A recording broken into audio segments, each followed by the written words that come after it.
Hello, lovely people. I'm Debs. Welcome back to my channel, Raina Read Stuff. I'm here in the book shack, and I have a little haul for you.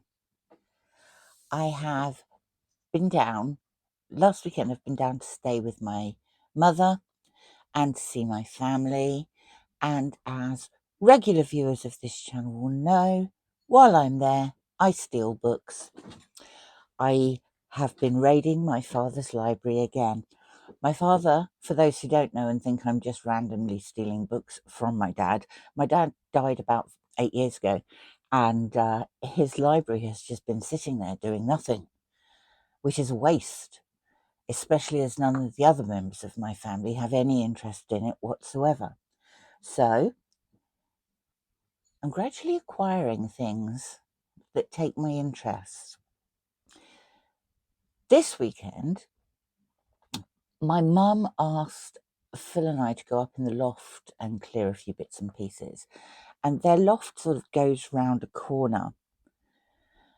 Up there, I found another 3 boxes of books and 2 complete bookshelves full of books. So I actually came back with a fair few.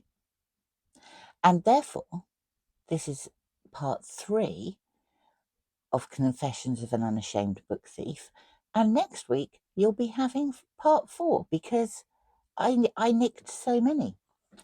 Shall we begin? Actually, before we start, this was one of the books that I brought back last time, Ella's Brown Gown, and it is by a woman called W.L. Rooper. And I was trying to find out a bit about her, failing miserably. And also, this picture on the cover threw me a bit because there are no boys in this book. There was no snow and there was no sweeping. So I didn't know where that picture had come from. And then I found this.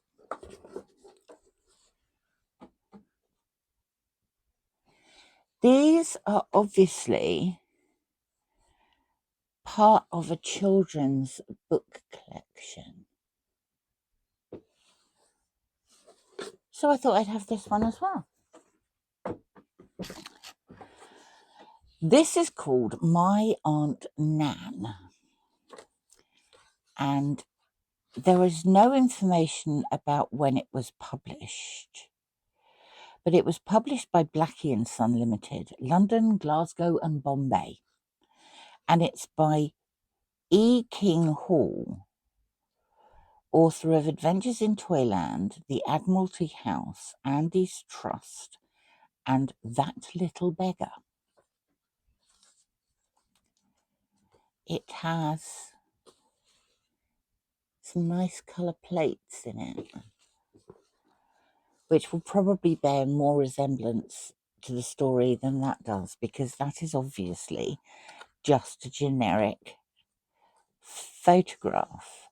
So now I suppose what I do is I try and discover what the generic photograph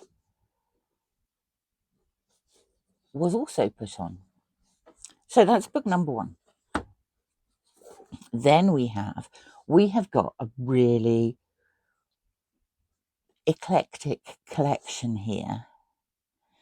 This is selections from the poetry of Mrs. E.B. Browning. It's a lovely little book.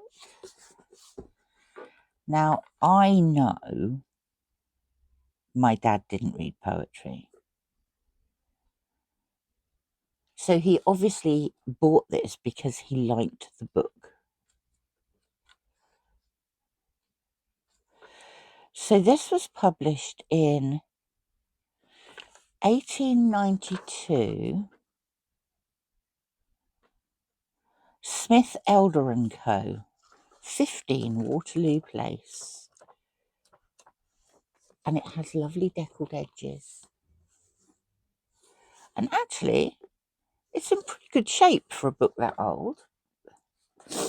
A newer one now. Celtic Legends of Brittany.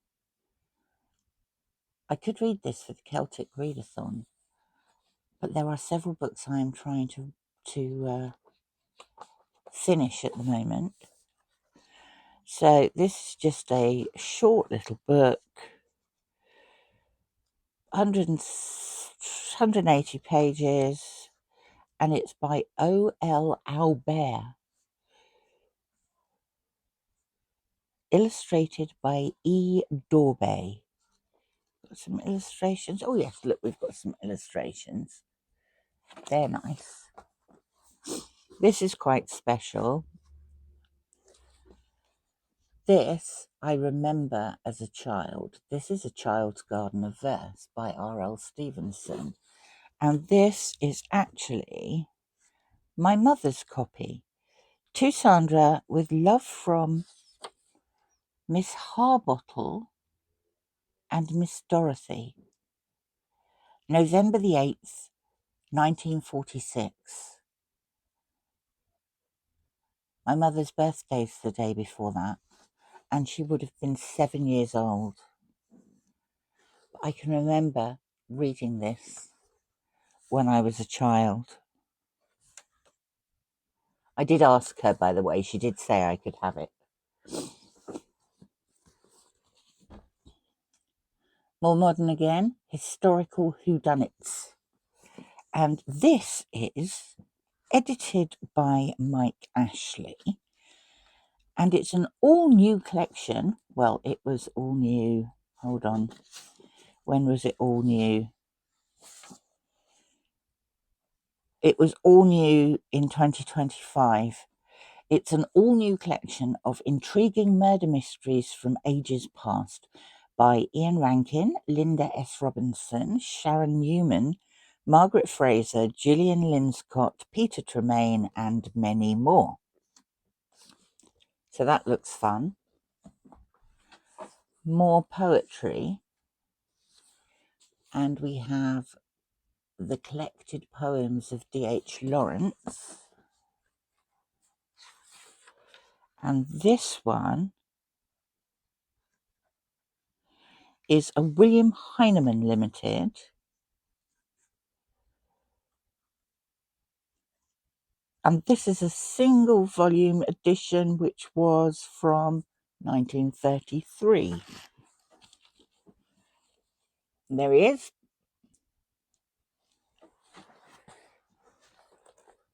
This again, deckled edges, lovely pages, a lovely antique musty smell.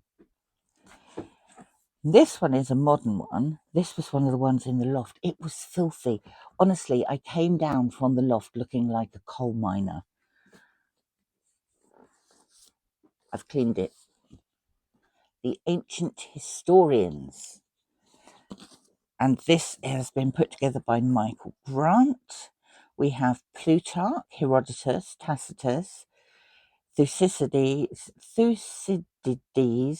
Xenophon, Polybius, Josephus, Caesar, Cato the Censor, Livy, Sallust, Eusebius, Ammianus, and Suetonius. Now, I have read some Suetonius, Sallust, Polybius, and Herodotus, but I haven't read the others.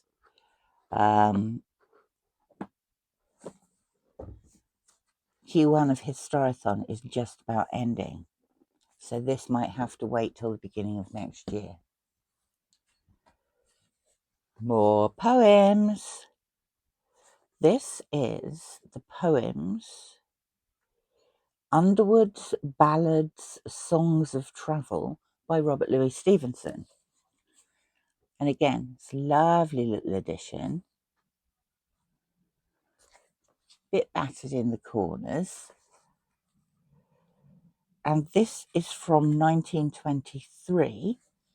Looks like it was a Christmas present to Marie M. Stevenson, because the date in here is Christmas Eve.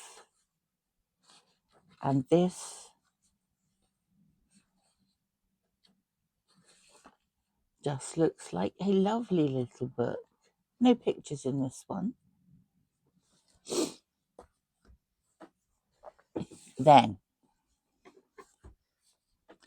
the Oxford Literary Guide to the British Isles, edited by Dorothy Eagle and Hilary Carnell. I love things like this. So yeah, it's a gazetteer with information about loads of different places and what literary merit they have, which is fun. And then the novels of Ray Bradbury. I've got Fahrenheit 451, Dandelion Wine, and Something Wicked This Way Comes in one nice compendium. My dad was quite keen on compendiums. Now, William Blackwood and Sons, these are by, and these are from 1946. And they're from a series called Tales from the Outposts.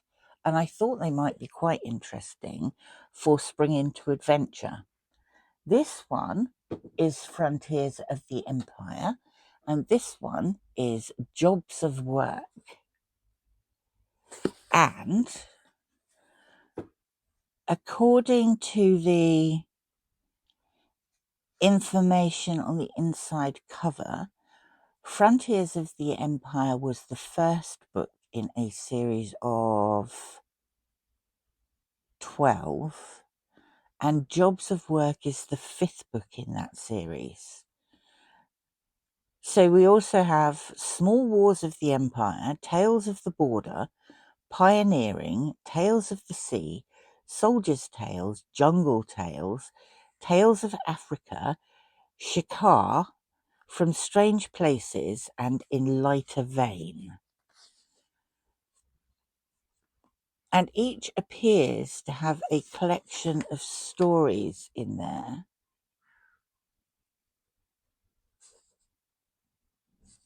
From all over the place. I don't actually know. Does it say who each of these stories are written by?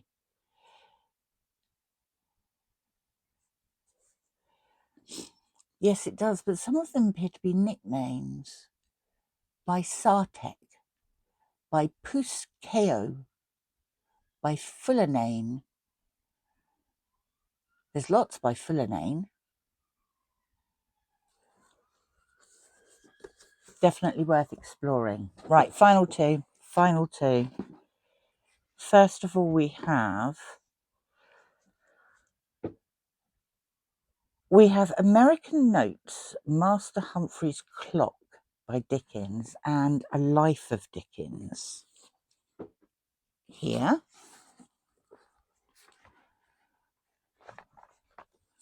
Obviously, this also looks as though it was part of a series. Who wrote The Life of Dickens?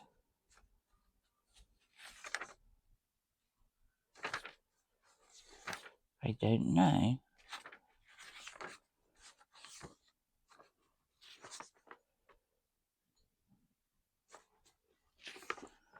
But it's quite big. Right, there's Master Humphrey's Clock. The Life of Charles Dickens by John Forster. And this was published by Hazel Watson and Viney Limited. But again, I don't have a date in here.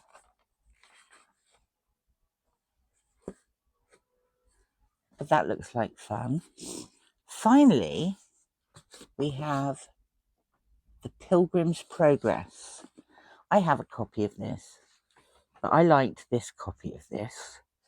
It's by John Bunyan. It's published by John F. Shaw and Co. Limited in London. It has lovely colour plates in it. Aren't they pretty?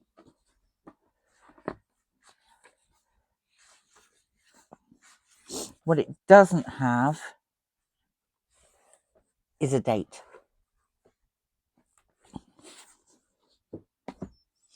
So that's the first half of the collection that I bought back from my father's library this weekend. I have another bag of stuff, and you wouldn't believe the things I left behind. They're not going to stay there forever, but they've been left behind so far. I mean, there's big, huge Rutherford books, Sarum, London. I think the Russia one's there.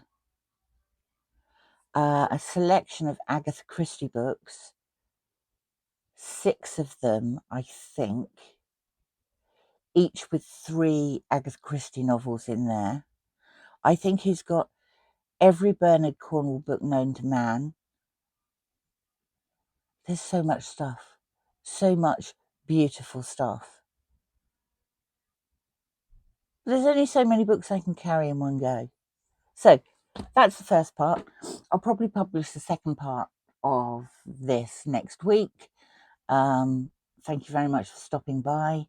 I shall be back later this week with a plan for April and my weekly reading wrap up, and I might try and stick a tag video in there as well. It's lovely to see you. Thank you for stopping by, and I will speak to you again soon. Bye for now.